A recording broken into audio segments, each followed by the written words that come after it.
कथा मंजरी में आज सुनिए मालती जोशी जी की लिखी कहानी इतिश्री। आज खाना नहीं बनेगा क्या? कब से बन गया है? तो फिर आज परोसने का मुहूर्त नहीं है? जब आप कहें मतलब कहना पड़ेगा तभी खाना मिलेगा। रमा ने कोई जवाब नहीं दिया और रसोई में चली गई। जवाब देती तो पतिदेव और कोई नुक्ता निकालते। सीधी बात कहना तो इस आदमी ने सीखा ही नहीं है। जब भी मुंह खोला उल्टी सीधी बात ही बोला है।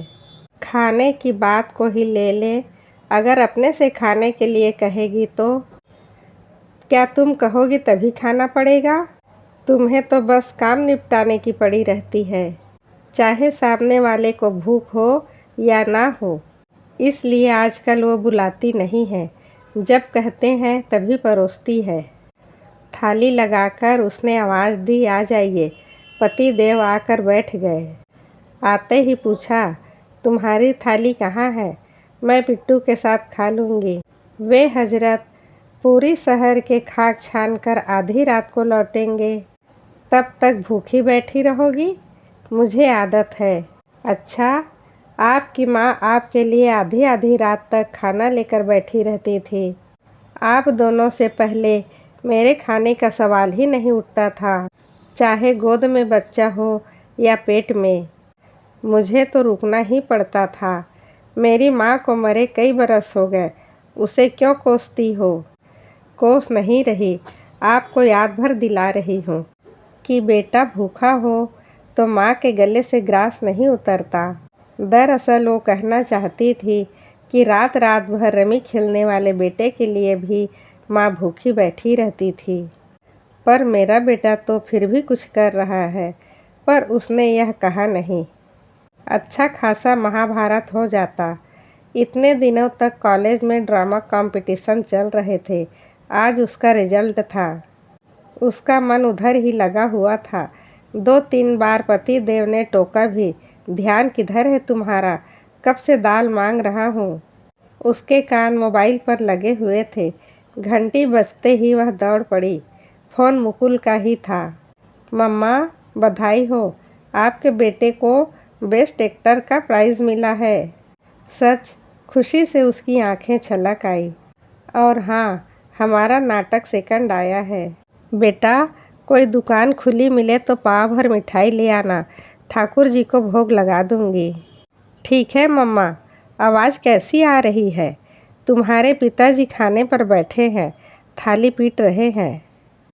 माँ जाओ, उन्हें अटेंड करो, नहीं तो हंगामा मचा देंगे। रसोई में आते ही उसने कहा, थाली क्यों बजा रहे थे? तुम बीच में कहाँ गायब हो गई थी? सब कुछ सामने तो रखा था। तुम कौन सा पहाड़ खोदने गई थी? फ़ोन लेने गई थी। ऐसा कौन से लाट साहब का फ़ोन था कि तुम्हें यह भी याद नहीं रहा कि मैं थाली पर बैठा हूँ? बेटू का फ़ोन था। फिर उसने हर्ष से बताया, आज ड्रामा कंपटीशन का रिजल्ट था ना? आपके बेटे को बेस्ट एक्टर का प्राइज़ मिला है। तुम तो ऐसे हुलस रही हो जैसे तुम्हारा बेटा दिलीप कुमार बन गया हो। आज की तारीख में तो वह मेरे लिए दिलीप कुमार ही है। और फिर अनुनय भरे स्वर में बोली, देखिए, आपसे एक रिक्वेस्ट है। आज वह घर लौटे तो उसे रोज़ की तरह बहसबाजी मत कीजिएगा। उसकी सारी खुशियों पर पानी फिर जाएगा। यह आपका हुक्म है जो मानना पड़ेगा? नहीं, यह मेरी रिक्वेस्ट है। हाथ जोड़कर विनती है। तुम माँ बेटे को मेरा बोलना इतना बुरा लगता है? आपका बोल ही इतना कड़वा है तो बुरा तो लगेगा ही। और हम दोनों को ही नहीं, आपके लाडले को भी आपका बोलना बुरा लगता है। अच्छा, अभी 2 दिन पहले ही उसका फ़ोन आया था। कह रही थी कि पापा से कहो जो कुछ कहना है मुझसे कहा करे, नवीन से बात ना करे प्लीज़। कह रही थी, पापा तो कह सुनकर अलग हो जाते हैं, उसका ताप मुझे झेलना पड़ता है। अगले 4-5 दिन तक घर का वातावरण कसैला हो जाता है। आपने नवीन को फ़ोन किया था क्या? हाँ किया था। किसी से डरता हूँ क्या? फ़ोन क्यों किया था? उसका बाप गांव की ज़मीन बेचकर आया है तो पूछ रहा था तुम्हारे हिस्से कुछ आया कि तुम्हारे कलकत्ते वाला भाई सब बटोर कर ले गया। आपको यह सब पूछने की क्या ज़रूरत थी? आपको यह सब पूछने की क्या ज़रूरत थी? यह तो उनका घरेलू मामला है। उस घर में मेरी बेटी ब्याही है, लेकिन आपकी यह बात आपकी बेटी के खिलाफ ही जाती है ना? घर वाले तो यही समझते हैं कि उसने उसने यह सब कुछ बताया होगा, इसलिए कह रही थी कि इतनी सी बात के कारण घर में भारी कलह हो गई। देखिए, आपकी अच्छी बुरी बातें हम घर वाले झेल लेते हैं, लेकिन दामाद आपकी बात क्यों सुनेगा? उसने पलट कर जवाब दे दिया तो आपकी क्या इज्जत रह जाएगी? तुम्हें क्या लगता है वह नालायक चुप रह गया होगा? जानती हो उसने क्या कहा हो? क्या कहा? उसने कहा, मेरे पिता अभी जीवित हैं, बंटवारे की नौबत नहीं आई है। पर आप घर का सौदा करते समय बेटी को याद रखिएगा। उसका हिस्सा मत डकार जाना। उस नालायक को कैसे पता कि मैं घर बेच रहा हूँ? आप घर बेच रहे हैं?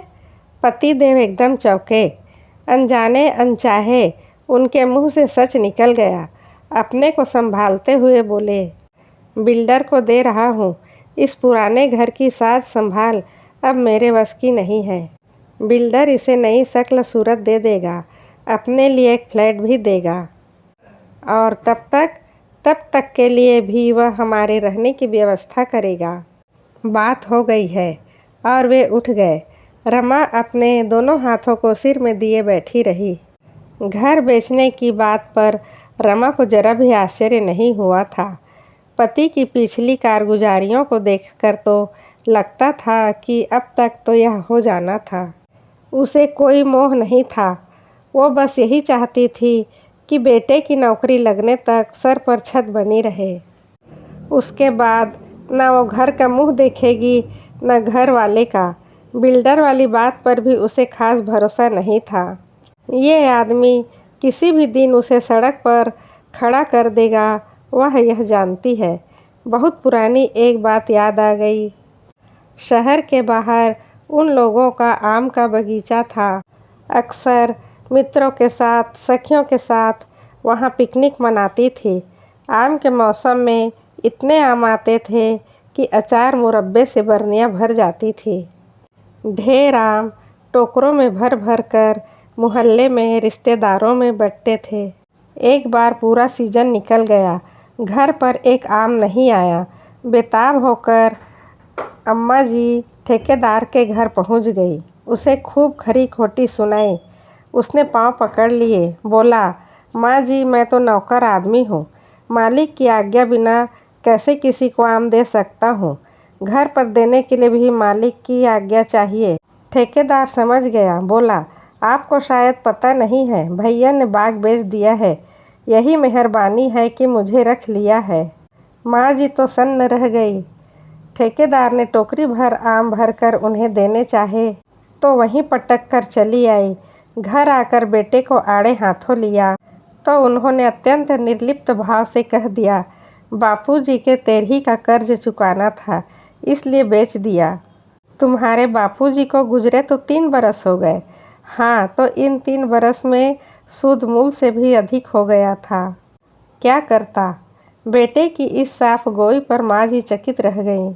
फिर बोली, देखो, एक बात आज ध्यान से सुन लो। मेरी 13वीं पर तुम कोई कर्ज नहीं उठाओगे, समझे? जब मेरी अस्थियां सिराने जाओ तो वहीं 2-4 ब्राह्मण जिमा देना, समझे? इतना कहकर भी वे आश्वस्त नहीं हुई। एक दिन पोटली भर नोट रमा को थमाते हुए बोली, संभाल कर रखना, इसे हवा भी ना लगने देना। इतने सारे रुपए काहे के लिए? मेरी अंत्येष्टि के लिए, मेरी लकड़ी के लिए चंदा करके मुझे बेइज्जत मत करना। मुकुल की बहू के लिए चैन रखी थी, उसे बेचकर ये पैसे लाई हूँ। माँ ने बेटे को अच्छे से परख लिया था। जिस दिन उनकी अंतिम यात्रा निकलने को थी, घर बाहर लोगों की भीड़ जुट गई थी। ऐसे में पति ने उसे कमरे में बुलाया। तुम्हारे पास कुछ पैसे हैं? आपके पास माँ की अंत्येष्टि के लिए भी पैसे नहीं हैं? अरे, यह सब एकदम हो गया। ठीक है तो है, माँ बीमार पड़ती तो क्या आप इलाज करवा सकते थे?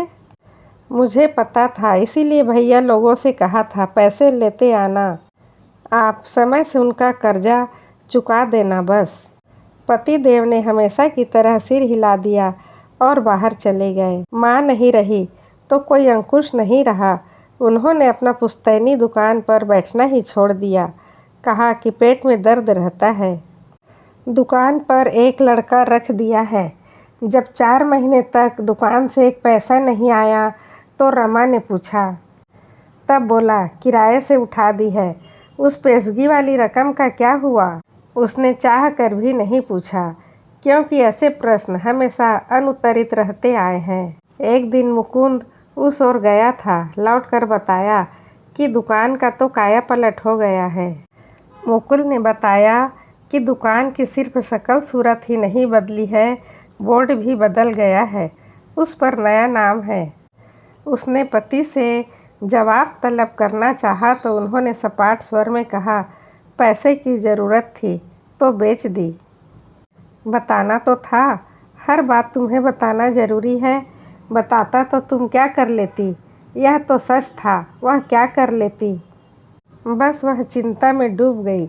यही सिलसिला रहा तो गृहस्थी कैसे चलेगी?